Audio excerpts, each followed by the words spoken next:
The word Harlem might sound familiar to some people, whether you have traveled to New York City, New York, or just love dancing widely to the Harlem Shake. Before the Harlem Renaissance, ragtime and theater music were most popular. The music was categorized with basic harmony and a piano accompanied with a small string section composed of a bassist, cellist, and violinist. The pieces of music were rigidly structured, improvisation was looked down upon. And most importantly, the music had a syncopated rhythm. The syncopated rhythm, along with a few of the instruments, carried over to characterize the main focus of the Harlem Renaissance, the swing era, or the big bands era. This era featured large groups performing live music, which set the stage for vocalists of the 1930s. There were performances such as Harlem operas, one famous one called Troubled Island by William Grant Still and Langston Hughes. However, the Harlem Renaissance roots were in jazz.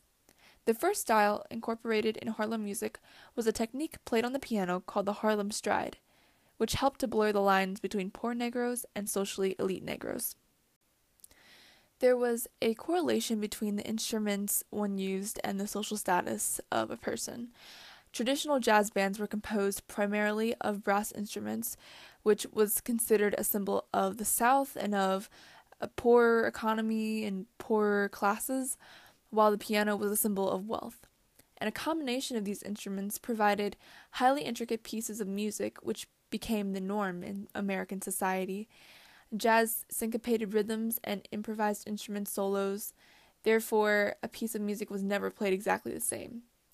Some famous jazz musicians were Duke Ellington and Louis Armstrong.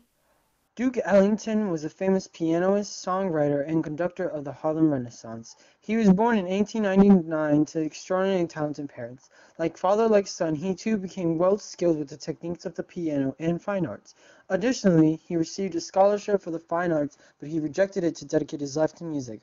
Furthermore, he assembled a band with trumpets, alto sax, trombone, string bass, and a lean female singer called Ivy Anderson. They would play in nightclubs all around the They country. were considered gladiators of jazz because of their extremely advanced techniques. Later in the earlier 1930s, jazz vocals were sung over blues. Some famous jazz vocalists were Billie Holiday, Chick Webb, and Louis Armstrong.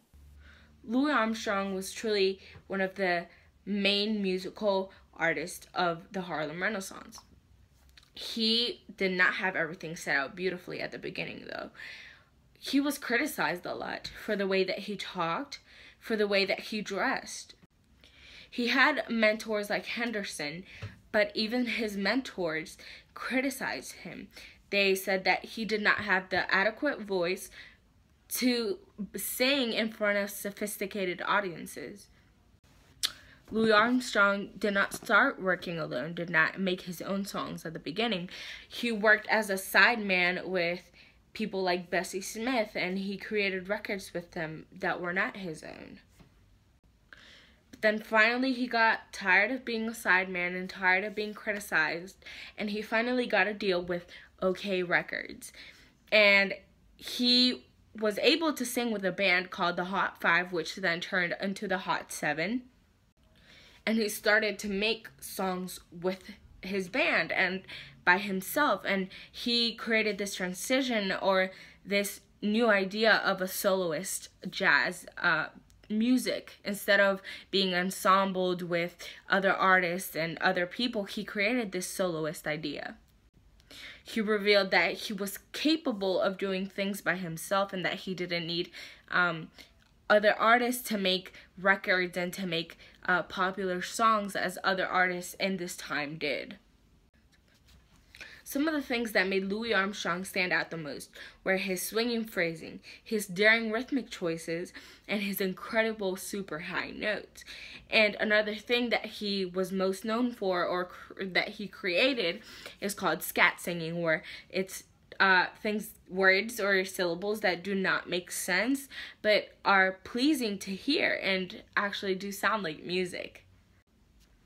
And although Louis Armstrong made such an impact in the Harlem Renaissance and the whole music aspect, he was still being criticized. Critics called him wild, that he was not sophisticated enough, like it was said in the beginning of his career. And that did not stop him from achieving his dream and singing the songs and making the songs that he wanted to make. I especially love the song What a Wonderful World by Louis Armstrong because it truly reveals the message that Louis Armstrong was trying to get across.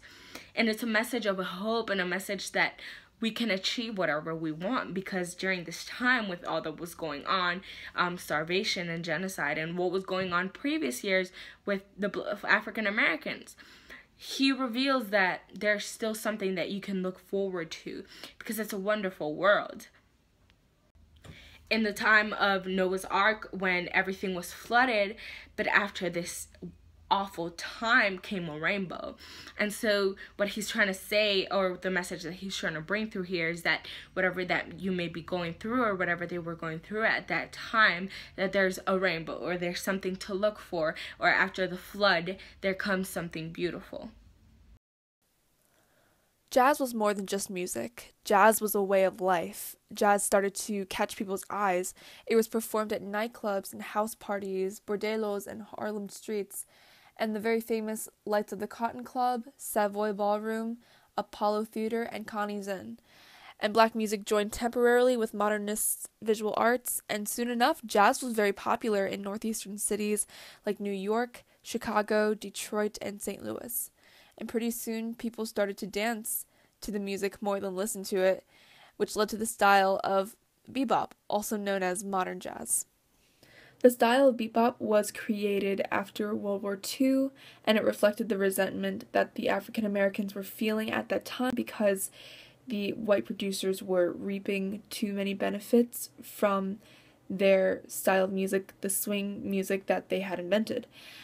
And so in response, they came up with a new style of music called scat, and it was considered a subtle or a cool style of music, and it replaced the hot style or the swing music. And the cool school it referred to a state of intellectualism, and it wanted to bring order, structure, and clarity to the new music.